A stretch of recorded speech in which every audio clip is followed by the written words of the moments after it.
자, 12번의 문제는요. 우리가 이제 원래 하고자 하는 3스텝에 의해서 문제 보죠. 브랜드 점유율이라는 그쵸? 요 그래프. 그다음에 선호도 조사라는 표가 있어요. 그래프와 표 두 개를 가지고 이해를 해야 되는 상황에 지금 문제를 보면은 자료를 보고 가장 옳지 않은 것을 고르라고 했어요. 그쵸? 자, 이런 상황에서 지금 화면에서 잘 안 보이니까 안 보이시면 이제 그 교재를 잘 보시고요. 왜냐면 이게 지금 A, B, C, D가 안 보일 것 같아서 이쪽부터 시작을 해서 A, B, C, D가 요게 밑에부터 이 색깔이 AA예요. 그리고 두 번째가 B, C, D로 가는데 화면이 안 보이면 교재를 보세요. 예, 자, 저도 교재를 같이 봐가면서 할게요.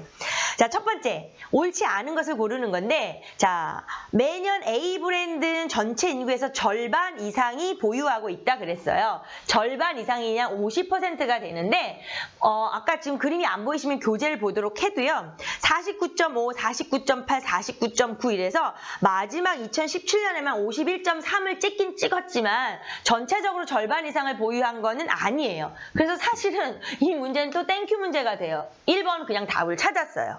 그러면 사실 시험 상황에선 끝. 답은 1번. 정답은. 됐죠? 자, 그 다음 풀이할게요. 자, 2번 볼게요.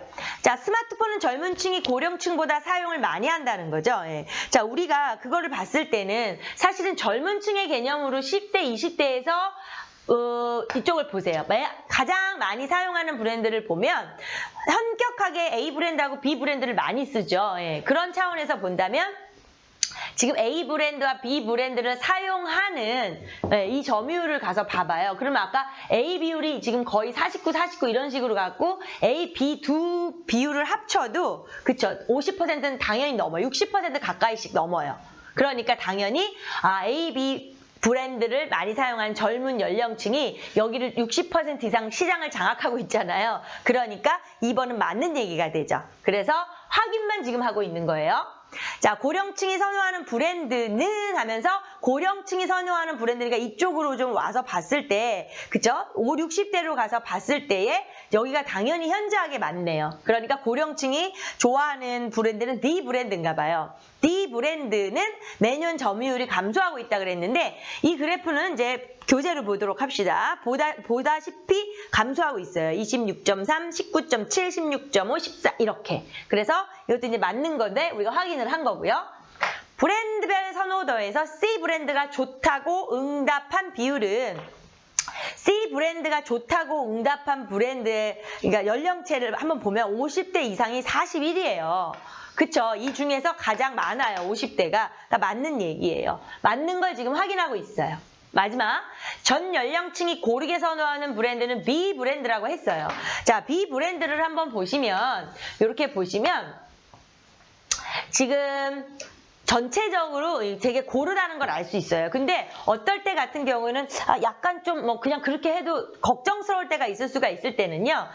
이 전체적인 거에 대한 정확히 수학적으로 우리가 볼 때는 평균에 대한 그쵸? 평균을 이게 지금 100점 만점으로 봤을 때 평균을 지금 연령대가 3개, 6개가 돼서 6으로 나눠서 16.6점 정도가 돼요. 평균이. 그러니까 16.6점 정도가 됐을 때 평균으로부터의 편차 6점대, 뭐 그쵸? 9점대 이렇게 해서 그 편차를 확인을 해서 아 맞아 고르구나 이렇게 보는 것도 원래 아주나 정통스러운 방법이긴 하지만 사실 그럴 필요는 없어요. 전체적으로 전체 연령 이 6가지 연령대에서 봤을 때 얘네들의 그 차이 자체를 봤을 때 눈으로 봤을 때 전혀 문제가 없죠. 그러니까 문제가 없는 게 아니라 큰 차이가 없죠. 여기 같은 경우는 지금 사실은 이제 이런 편차들이 되게 여기는 되게 크게 나고 전체적으로 고르게 사용한다는 거는 여기는 너무 조금 10대가 C를 조금 쓰지만 또 여기는 또 50대가 너무 C만 많이 쓰고 이렇게 좀 한격하게 차이가 나는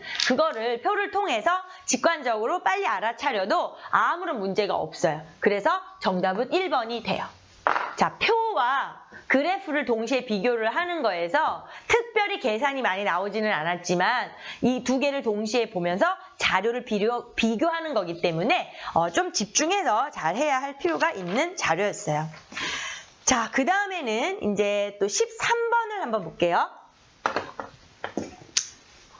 자, 이거는 똑같은 자료가 나와 있어요. 하지만 똑같은 똑같은 그 형식의 자료죠. 예. 그 원에다 비율을 표시하는 원 그래프를 표현을 하는 건데 일단은 남성이 결혼하지 않는 이유와 여성이 결혼하지 않는 이유에 대한 걸 해놨죠. 1000명을 대상으로 했다고 하면서 옳지 않은 것을 고라라 하면서 자료를 동시에 보는 거. 첫 번째 1000명 대상 설문조사 자료를 보면서 옳지 않은 거 표시하는 3스텝 하면서 보기를 보도록 할게요. 자, 결혼하지 않는 이유로 남녀의 1순위 답변은 같지 않다 그랬어요. 그쵸? 왜냐면 지금 이것도 화면상에 잘 안 보이면 교재를 보도록 하세요. 지금 남자 같은 경우에 결혼하지 않는 1순위의 답변이요. 여기에 해당을 하는, 안 보일까봐 빨간 걸 쓸게요. 예. 41.4에 해당이 하는 경제적인 문제예요. 예. 그리고 여자 같은 경우는 32.5에 해당하는 이 가장 큰 부분이 지금 남성의 조건이에요. 그러니까 남자랑 여자랑 결혼하지 않는 이유에 대한 답변 이유는 달라요. 그쵸? 네. 두 번째, 남자의 경우 결혼하지 않는 이유가 31.5%를 제외하고 모두 금전적이라고 그랬는데요. 남자의 그래프에서요. 기타 부분하고요. 성격차를 합하면 31.5가 나와요. 나머지는 주거, 낮은 소득, 결혼 비용 다 경제적인 문제예요. 맞으니까 답이 아니고요. 3번. 결혼하지 않은 이유가 성격차라고 답한 남성의 비율보다 성격차라고 아까 한 게 지금 조금 전에 말한 것처럼 11.5예요. 여성의 비율이 2배를 넘는다. 성격차라고 말한 여성의 비율은요. 24.2예요. 그러니까 우리가 이제 그 표를 보시면 남자는 11.5, 여자는 24.2라 맞아요. 근데 여기서 하나 조심할 게 뭐냐면요. 여기서 지금 비율을 물어봤을 때 각각에서의 비율을 이렇게 봤는데 혹시 비율과 도수, 그러니까 명수, 1000명의 명수였잖아요. 그러니까 전체 남자하고 여자하고 각각 1000명은 맞지만 그 안에서 차지하는 비율을 따로따로 묻는 거기 때문에 문제 읽을 때 명수가 나오고 비율을 묻거나 비율 나오고 명수 물을 때는 그 비교 대상을 어떻게 하는지 정확히 비교해야 돼요. 여기에서는 별 문제가 없었어요. 그냥 각자 남자는 차지하는 비율이 11.5고 여자는 여자 1000명 중에 차지하는 비율이 24. 얼마고 이래서 2배를 넘는다라고 표현하는 자체는 맞는 말이라 답이 아니에요. 자, 4번. 여성 응답자 중 5명은 주택 마련 비용에 대하여 고민하고 있다.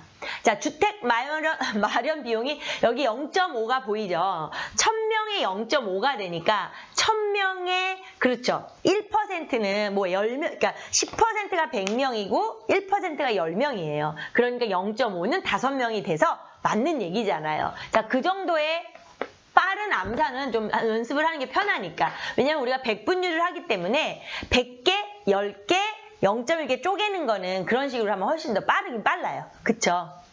자, 5번. 여성이 결혼하지, 잠깐요. 네, 5번이 아니라, 이제 이게 문제를 푸는 상황에 옳지 않은 걸 고르는 거였는데, 다 옳다는 걸 알아서 정답은 5번이라는 걸 5번 문제를 읽지 않고 빨리 답을 찾아야 돼요. 무슨 말인지 알겠죠? 예. 자, 그래서 여성이 결혼하지 않은 두 번째 이유로는 일과 가정상의 양립이 곤란한 점에 있다라고 하는 이 말뜻은 맞는 말인지 틀린 말인지 이 위의 자료로는 알 수가 없는 정보예요. 그쵸? 자, 그래서 가끔은 이제 우리가 전체적으로 이렇게 시각적으로 확 훑는 것도 좋을 때가 있어서 어쩌면 이런 문제에서는 마지막 5번 보기가 먼저 보였다면 정확하게 답으로 택해도 문제가 없는 부분이에요. 됐죠?